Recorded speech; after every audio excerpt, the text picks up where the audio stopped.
कौन बनेगा नेता। नगर निगम के चुनाव पास आने वाले थे। पूरे कानपुर शहर में टिकट को लेकर मारामारी शुरू थी, लेकिन सबसे ज्यादा चर्चा में वार्ड नंबर 40 की सीट थी। वो इसलिए क्योंकि इस बार वहां की सीट महिला के लिए आरक्षित थी। अब सवाल ये था कि चुनाव लड़ेगा कौन। इससे पहले ठाकुर साहब वहां से पार्षद थे और इस बार उन्होंने अपनी पत्नी सीमा ठाकुर को टिकट दिलवाई और ठाकुर साहब की शान के कारण सीमा जी ने 20,000 वोटों से चुनाव जीत लिया। अरे बधाई हो सीमा भाभी, अब तो आप वार्ड की पार्षद बन गई हैं। अब तो हमारे काम आप ही करवाएंगी।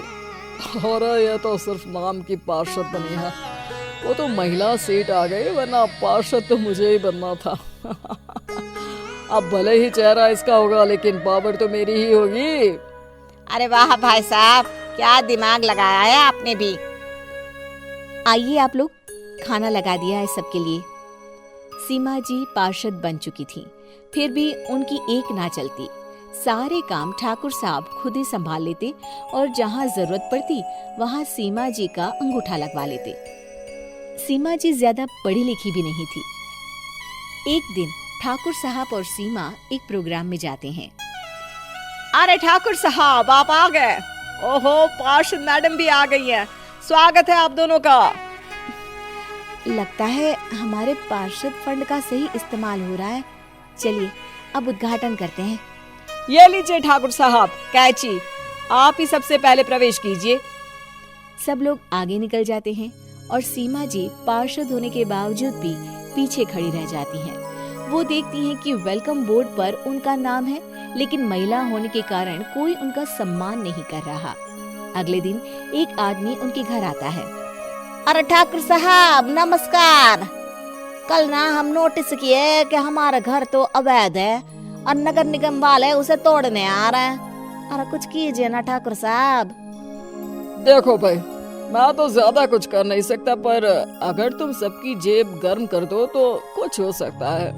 कुल मिलाकर 4 लाख लगेंगे। अरे 4 लाख ठाकुर साहब? अरे भाई, मैं अपने लिए नहीं मांग रहा हूँ। दरोगा है, इंजीनियर बाबू है, बड़े साहब है, सबको देना पड़ता है ना थोड़ा थोड़ा। बोलो है मंजूर? तभी वहाँ अचानक सीमा जी आ जाती हैं। अरे ये आप क्या कर रहे हैं? पहले इन्हीं लोगों से तो आपने वोट मांगे, अब इनसे ही पैसे ले रहे हो। अरे चुप रहो तुम, तुम्हारा काम है सिर्फ अंगूठा लगाना, तुम वही किया करो। मुझे दूसरे काम तुम मत सिखाओ, समझी? और तुम ना जाओ, अब पैसे लेकर आओ, वरना जेसीबी किसी भी वक्त आती होगी। सब कुछ ऐसे ही चलते रहता है।